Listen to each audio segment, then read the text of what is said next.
শ্রেণীর পিছনে বেঞ্চের কোণে শিশু ছিল এক বসে। পতাকার মাঝে 5 রং আছে, বলল সে মৃদু ভাষে। কথা তার শুনে বাকি শিশুগণে হেসে খায় দুটো কুটি। শিক্ষক রেগে বলেন হেঁকে, বোঝাও কি করে 5টি। মাথা নিচু করে ভয়ার্ত স্বরে সরল শিশুটি বলে, উপরে গেরুয়া, মাঝে সাদা, সবুজ আছে তার তলে, আর আছে আঁকা গোলাকার চাকা, নীল রং আছে এতে। শিক্ষক বলে, এটিকে ধরলে তবুও হচ্ছে 4টে। তখন সরল শিশুটি বলে, রং আছে আর এক, লাল লাল চোখ, দাগ দেখা যায় ওই পতাকার মাঝে।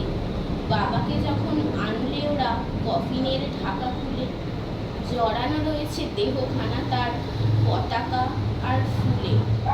রক্তের দাগে ছিল লাল চোখ ওই পতাকার মাঝে। এই নিয়ে মোট হলো 5টি। এবার তো ঠিক আছে। সরল শিশুটির জবাবখানি কাঁপিয়ে দিল বুক। অশ্রু এলো নয়ন ভরে, শুকনো হলো মুখ। আজও যারা দেশের জন্য করছে বলিদান, স্বাধীনতার শহীদ সম তাদের অমর প্রাণ। হয়েছি স্বাধীন, পেরিয়ে গেছে 70টি বছর। দেশ বাঁচাতে যাচ্ছে যে প্রাণ, ডাকছে কি তার খবর?